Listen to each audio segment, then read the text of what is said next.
Alright, so some of you are probably wondering why I don't make videos very often anymore, and it's just, I'm so, I'm so tired. I'm so tired of just being right all the time. It's just, okay, obviously I'm wrong once in a while. I'm not saying I'm right 100% of the time, but it's just exhausting being right as often as I am, okay? Like what? The average person's right like 50% of the things they say throughout their life, maybe 40%, 60% if you're really smart. What's my track record? Like 96% of the time? Like, it's just exhausting, and it makes me feel sad. We all say ignorance is bliss, and it's not just a saying, it's a real thing. I've already made a video talking about this saying and what it truly means and all that shit. I've made videos on everything. But, good lord. I mean, one of the things I've been saying for, I don't know, 15 years now is just how unhappy you are when you're aware of things. But this is not a surprise. Obviously, dumb people don't know this, but the more aware you are of things, the less happy you are because things fucking suck. So if you're aware of it and you're not delusional or brainwashed or whatever or ignorant, then you're unhappy. But it's also just exhausting. It's fucking exhausting because you know what makes me sad more than anything. And by the way, this is the core of why I even started this channel in the first place. In 2008, my reason for creating Matt's FTR was to teach and give advice, right?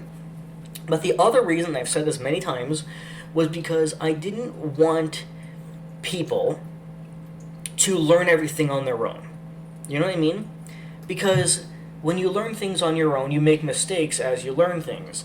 My philosophy used to be when I was like 18 was like, well, if I can teach you, you don't have to make a mistake and learn it for yourself. But then, of course, don't get me wrong, I'm not retarded. I knew that idea was never really going to work. It's a utopian philosophy. It's not how the world fucking works. People are going to look at people and have two reactions. Either number one, say, no, I need to experience it for myself, or B, say that people like me are wrong, and then experience it for themselves, and then later realize that people like me were right all along, right? One of those two things is going to happen no matter what. But I wanted so bad for people to be like, okay, Matt, I'll trust you and I'll see. Some people do. Some people sometimes, and great. Those people don't make a mistake. They learn from me, and then in a couple of years they go, wow, Matt, you were right all along. Good thing I trusted you to begin with, right? But most people don't do that. Most people learn about things that I learned 10 years ago. And it's fucking sad. For two reasons. Number one, the person taking that long just makes me sad.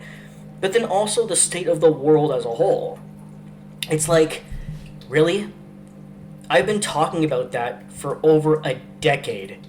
And either A, you just learned it now, or B, the mainstream media just started talking about it now. This is another example of that. Woke people more likely to be unhappy, anxious, and depressed. New study shows. New study! What the fuck? Like, I'm sure there's many people going, hey, guess what I just learned? That SJWs are less happy people. Can you believe it? And they're also dumber. Oh yeah, where's the article on that? We have an article about them being unhappy, anxious, and depressed, but where's the article on them being on average dumber? Actually, I think that article already exists and I've already made a video on it. Plus, I brought it up myself years ago. But regardless, who the fuck is reading this and going, wow, that is some great new information I just learned? Are there people out there where this is like a new thing for them? Are there people out there where this is like some surprising news that they need to share to their friends? I think smart people knew this in like 2012. Like, what the fuck? I can't stand it anymore. When I see an article involving things I said over 10 years ago and it's like new studies suggest, it hurts my soul so much. Is ignorance bliss? Well, yeah, fucking duh. Psychological researchers in Finland, I'm smarter than psychological researchers in Finland, have created an assessment to help measure an individual's commitment to principles of social justice and made some surprising, yeah, they're totally surprising if your IQ is under 110, I guess, I don't know. And you've never been on the internet before, then I guess it's surprising. Like, this would be surprising to people who are over 50 and don't use the internet very often, or are people who work like 20 hours a day and don't have time for this kind of stuff. I don't know. Surprising findings across the Finnish population and the rest of the world, including a negative correlation between progressive ideas and level of happiness. Wow. What a shock. Being stupid and thinking that you're the victim in everything and seeing problems where they don't exist, it makes a person unhappy? Wow. We're fucking shocked. And before you say, I know there'll be some people commenting dumb shit like, well, Matt, you're against woke people and you're unhappy. Yes, I'm unhappy about the stupidity itself. These people are stupid and it made them unhappy. I'm unhappy that people are stupid. It's not the exact same thing. Anyway, their findings, published in whatever, suggest other Western nations may see similar patterns among their socially conscious citizens. Yes, being an SJW is socially conscious. Study author, this woman, a senior researcher at the Invest Research Center at the University of Turku, remarked that the woke discourse has since worked its way into Finnish discourse. This debate was largely data-free. You wonder why? Here's a little fun fact for those of you who aren't aware.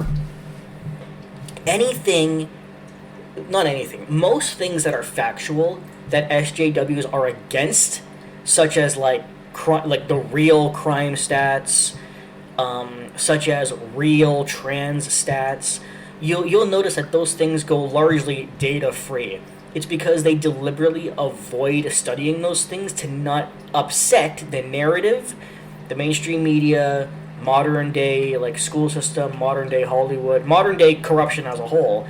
Because if they actually admitted that actually most trans people actually regret their transition and did irreversible damage to their bodies, grew out of it, etc., if they admitted things like that, or if they admitted that most crimes are committed by black people, if they actually admitted these things that they want to blame on white people, a lot of them would be like shut down and attacked. They can't do that.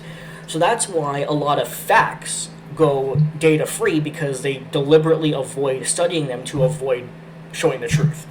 In case you're not aware, just wanted to let people know that.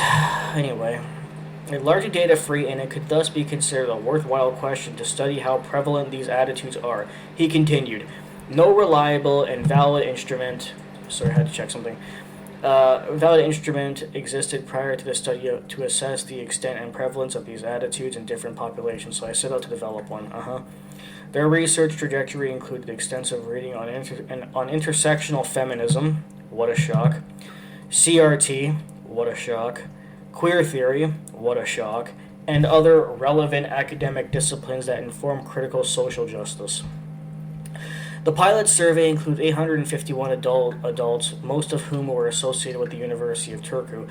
After refining the initial scale, the study was expanded to a more representative national sample of 5,000 people, distributed via this place, which is Finland's largest newspaper. In the end, their final critical social justice attitude scale identified 7 trims, I don't know how to pronounce that, of woke people. And before we read it, I'm going to block the screen. Before we read it, are you going to be shocked if these things are all of the most common things that SJWs believe in, and they're all going to be bullshit, they're all going to be factually incorrect, and they're all going to be the very things that destroyed the modern world? If you said anything but yes, you are a part of the problem. If white people have, on average, a higher level of income than black people, it is because of racism. Exactly. There you go. Right off the bat, first one, I was right. Oh, be shocked. Matt said something true. Okay. Yes, these are the very things, these are the very factually incorrect things that SJWs believe in. And of course, like, I'm not gonna fucking deny it. If you are dumb enough to believe that to be true, you're obviously gonna be unhappy, because if that was true, it would be a bad thing. Fucking duh! The problem is that you believe things that are literally fucking provably fucking false. How many times do you talk about SJW culture? SJW beliefs are inherently untrue things that are only pushed by modern day because the mainstream media, Hollywood, and the school system have said that they're true and pushed it in order to create a gender division, a race war, and all these other fucking problems we've had over the last 12 years that have gone much worse now than ever before. And I said this in the previous video, and I'll say it fucking again if I have to. Does anybody out there have the fucking brain capacity to ask the following questions? Well, actually, I just have one question. I said this in the previous video, but I'm going to ask it again. And I want you to ask yourself this question. If social justice is such a great thing, and what you complain about are real issues that you want to solve, and you are doing great work to solve them, then why is divisiveness at an all-time high? Why is unhappiness at an all-time high? Why is the average of intelligence at an all-time low? Why is racism against white people at an all-time fucking high if you are solving the problems rather than creating them? I'm so tired of this. If white people have on average a higher level of income than black people, it's because of racism. But if you have a brain, you would know it's because white people tend to work harder. And also, we forgot to mention the whole thing about averages. The wage gap applies in the exact same fucking way, by the way. There are literally more white people, just in general. In the US, for example, they make up only about 13 to 16% of the population. So obviously, if you're going to the average of all black people versus the average of all white people, they're going to make more because you're taking an average of a higher number of fucking people. Goddamn fucking idiots. University reading lists should include fewer white or European authors. Yes, we should segregate. Again, anti-white racism has been a very prevalent systemic thing for the last 12 years. So of course, if you're gonna fucking exclude a race of people, usually white people these days, you would be a fucking racist, and I don't see why racism would make people fucking happy. Microaggression should be challenged often and actively. If it was a real thing, sure, but it's fucking made up. Trans women, so biological men, who compete with women in sports are not helping women's rights. Okay, this one's actually true. Holy fuck. I'm gonna have a fucking heart attack.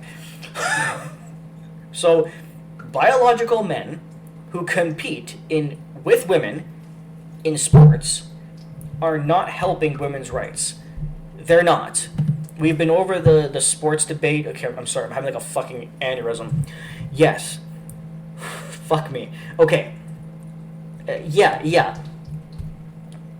They think that just including trans women with biological women is like advancing things. Like, oh yes, now we're allowed, yeah! When in reality, okay, the real fucking world where things are true, what's actually happening is the biological women are losing everything because they are biologically slower and weaker. So whether if it's weightlifting or a fucking sport, the biological women are losing to the trans women. And you're obviously not helping women there because the biological ones are fucking losing everything. So that's why having biological men compete against women is making things fucking worse for the biological women. I know, it's a shock. Anyway, we don't need to talk more about the color of people's skin. Well, this one's true too. Interesting. We don't. Because, again, as I've been proving and saying for 12 fucking years, if you want to end racism, you have to become a colorblind society. That's the only way to do it. I already have a video. Look it up. It's called The Only Way to End Racism. It's on my page. Fucking watch it. I prove and explain in that video why talking about race every fucking minute of every day only excels racism. You are not solving it, you're making it worse. That's the whole reason why racism has gotten worse the last 12 years. Are you fucking keeping up at all? The reason why racism has gotten worse the last 12 years is because you keep pushing it, hating on white people, talking about it, playing victim, blaming white people. If we become a colorblind society, racism will die, and yes, that is the only way to do it. Watch my fucking video and listen to the fucking truth for a change. A white person cannot understand how a black person feels equally well as another black person. Well, if that only applies to us understanding their victim complex, then no, because white people have a tendency to deal with their own problems. But if this applies to basically anything else, you're wrong. Again, just telling the fucking facts as they are. A member of a privileged group, which is everybody but white people today, can adopt features or cultural elements of a less privileged group. Well, we literally can. And in fact, isn't that what you fucking want? I'm sorry, I thought the brain damaged wanted the privileged people who they think is white to incorporate the features and cultural elements of the less privileged, which is actually white people, but they think is like black people, in order for us to like see what it's like to be them, associate and understand their pains and struggles. Now you don't want us to because it's cultural appropriation, which is also a debunked fucking concept. What is the point? Why am I even reading this shit anymore? The gender divide was probably most surprising to me. 3 out of 5 women view woke ideas positively, but only 1 out of 7 men. Yes. If you must know, there's a few reasons for this, but one of the reasons is that, number one, men tend to pay attention to this shit more than women do. Like, women, just in general, especially today, women have more lives than men. I mean, which gender spends more time doing what I do, right? Sitting on the computer, looking at YouTube shit, complaining about SJWs, researching this crap, right? Everybody with even this much of a brain knows it's men who mostly do that. Men have... men these days are objectively, literally more lonely, are working less often, stuff like that. So we put more time into garbage like this. Women, on the other hand, are doing so well today that they don't really spend much time doing what I fucking do. They have lives and jobs and relationships and shit like that. Women's lives are just more... have a lot more going on than the average man today. That's a fucking fact. Sorry if you don't like it. So because men are more isolated and lonely now more than ever, we spend our time doing shit like this. So therefore, since we look into it more often, we know more about it. And the more you know about it, the more you will hate it. Whereas a woman who has a lot more going on in her life, she'll just be told by some random person, "Hey, did you ever hear about BLM?" "No, what's BLM?" "Oh, it's a political organization that supports oppressed black people." "That's fantastic." Anyway, I gotta go back to work. Sorry. Nice chat though. They didn't research what BLM really is or really does. And yes, that is a fact when compared to the average woman of today to the average man of today. That's a fact. Sorry if you don't like it. So that would be the reason why men, generally speaking, are against woke culture more than women. This was especially true of women in fields such as social sciences. Oh, and sorry, if you wanted a secondary reason, it's right there, that all of those classes like CRT, social sciences, liberal arts, etc. are usually taken by women because they're much like easier degrees.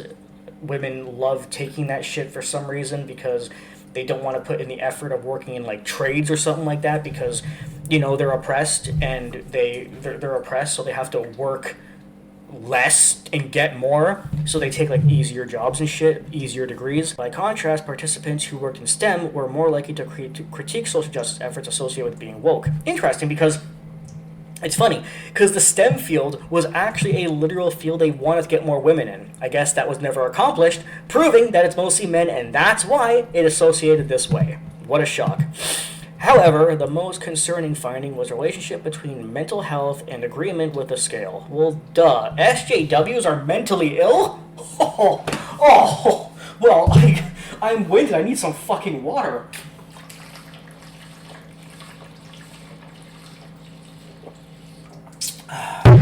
I wish that was alcohol. Okay. Specifically, researchers found a high prevalence of anxiety and depression in people who are stupid. Okay, in people who believe the statement, if white people have on average a higher income than black people, it is because of racism, as I explained earlier. More broadly, they found that those who identified as left-wing were more likely to report lower mental well-being. Well, first of all, SJWism is literally extremist leftism, so obviously. But thank you for blatantly saying people on the left have a weaker mental state. Oh, you better be careful with all this shocking information. I don't know how much. I don't know how much longer I can handle it. This woman warned against extrapolating their findings to international audiences just yet, particularly across Western. Oh, fuck you. Okay, if I have one person read this article and say, well, actually, Matt, it may not be true for countries like Canada and the United States, because I will literally fucking break my laptop if one person says that to me. The studies were quite robust, with a sample size of about 5,000 and good psychometric properties. She said, however, the scale would need to be validated in North American samples, no it doesn't, in order to know how these attitudes manifest there. It would actually be worse here. Okay, if this study gets done in the future, I'm going to make one of my predictions right now, and it'll come true like all the rest of them. If they bring this study to countries like Canada or the US, the findings will actually be worse here. And the very idea of disagreeing with that is fucking insane. Like, yeah, California just alone won't be worse than Finland. Fucking please. Please. I will jerk off a reindeer if I'm wrong. Fuck me. I encourage colleagues in the United States to study the prevalence of these attitudes in the country where they originate from. Okay. Anyway, this is fucking ridiculous. I'll try to come in with a... Next time I'll try to come in with a video where I teach something as opposed to just reading some fucking stupidity. See ya.